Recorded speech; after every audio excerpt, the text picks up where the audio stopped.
ಅದರಲ್ಲೂ ಕರಸೇವಕರಲ್ಲಿ ತಮ್ಮ ಜೀವನ ಕೊಟ್ಟಂಥವ್ರು ಅನೇಕರು ಇದ್ದಾರಲ್ಲ, ನಂಬಿಕೆ ಆಸ್ತಾ ಇದ್ದಂಥವ್ರು, ಅವರೆಲ್ಲರ ಒಂದು ದುಡಿಮೆಯಿಂದ ಪರಿಶ್ರಮದಿಂದ ಹೋರಾಟದಿಂದ ರಾಮ ಮಂದಿರ ನಿರ್ಮಾಣ ಆಗಿದೆ ಅನ್ನೋದು ಎರಡು ಮಾತಿಲ್ಲ. ಅದನ್ನು ವಿರೋಧಿಸೋರು ವಿರೋಧಿಸ್ತಾ ಇರ್ತಾರೆ, ಆ ಮಾತು ಬೇರೆ. ಸ್ವತಂತ್ರವಾದ ಮೀಡಿಯಾಗೆ ಬೇಕಾಗಿರುವುದು ಸ್ವತಂತ್ರ ಧ್ವನಿ. ಆ ಸ್ವತಂತ್ರ ಧ್ವನಿ ಉಳಿಸಲು ನೀವು ಮಾಡಬೇಕಾದದ್ದು ಇಷ್ಟೇ. ಅದೇನಪ್ಪಾ ಅಂತಂತಂದ್ರೆ ನಿಮ್ಮ ಕೈಲಾದಷ್ಟು ಸಹಾಯ ಈ ಚಾನಲ್ಗೆ ಮಾಡಿ ಹಾಗೂ ನಿಮ್ಮ ಧ್ವನಿಯನ್ನು ಕಾಪಾಡಿಕೊಳ್ಳಿ. ಇವತ್ತು ವಿರೋಧ ಮಾಡೋರು ಇವತ್ತಿನ ಸಪೋರ್ಟ್ ಮಾಡ್ತಾ ಇದ್ರು, ಅದು ಬೇರೆ. ಕಾಲಕ್ಕೆ ತಕ್ಕಂಗೆ ಬದಲಾಗ್ತಾ ಇರ್ತದೆ, ಇದು ನಿಸರ್ಗ ನಿಯಮ.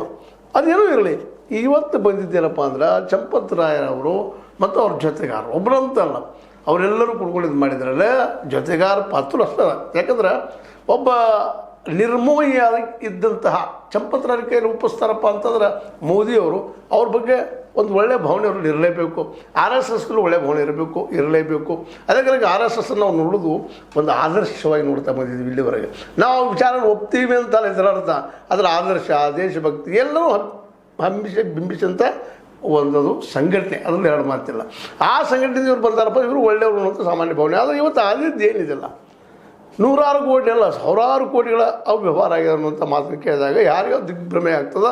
ಇವತ್ತು ಇಡೀ ಉತ್ತರ ಪ್ರದೇಶ ಇವರು ವಿರೋಧವಾಗಿ ಚಂಪತ್ರಾಯ ಮತ್ತು ಅದರಲ್ಲೂ ಅವ್ರು ನೇಮಿಸಿದಂಥ ಕೇಂದ್ರ ಸರ್ಕಾರ ಆಗಿರ್ಬೋದು, ಆರ್ ಎಸ್ ಎಸ್ ಆಗಿರ್ಬೋದು, ಅವ್ರ ವಿರೋಧವಾಗಿ ಜನ ಎದ್ದು ನಿಲ್ತಾ ಇದ್ದಾರೆ.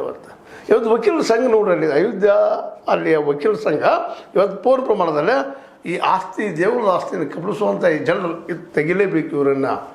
ಇವರು ಚಂಪತ್ರಾಯರನ್ನ ಮೊದಲು ಹಿಡಿಬೇಕು, ಅರೆಸ್ಟ್ ಮಾಡಬೇಕು, ಅವ್ರನ್ನ ಎನ್ಕ್ವೈರಿ ಮಾಡೋದಷ್ಟರ ಶಿಕ್ಷೆ ಆಗಬೇಕು. ಅವ್ರಿಗೆ ಕಣ್ಣು ಕಾಣ್ತಾ ಇರೋ ಸತ್ಯಗಳಾಗಿದ್ದಾವೆ. ಇವತ್ತು ಎಲ್ಲಿವರೆಗೆ ಅವ್ರ ಮೇಲೆ FIR ಆಗೋದಿಲ್ಲೋ ಅಲ್ಲಿವರೆಗೆ ನಾವು ಇದನ್ನು ಹೋರಾಟ ನಡೆಸೋದಲ್ಲ ಅಂತೇಳಿ ಅವರು ಬೀದಿಗಿಳಿದು ಹೋರಾಟ ಮಾಡ್ತಾ ಇದ್ದಾರೆ ವಕೀಲರು.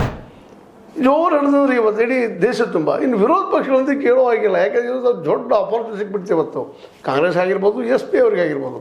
SP ಅಂದರೆ ಸಮಾಜವಾದಿ ಪಾರ್ಟಿ, ಮುಲಾಯಂ ಸಿಂಗ್ ಪಾರ್ಟಿ, ಅವ್ರ ಮಗ ಇವತ್ತು ಅಖಿಲೇಶ್ ಯಾದವ್ ಇದ್ದಾರೆ. ಅವರು ಇವತ್ತು ಅತ್ಯಂತ ಖುಷಿ ಇದ್ದಾರೆ. ಯಾಕಂದ್ರೆ ನಿಶ್ಚಿತ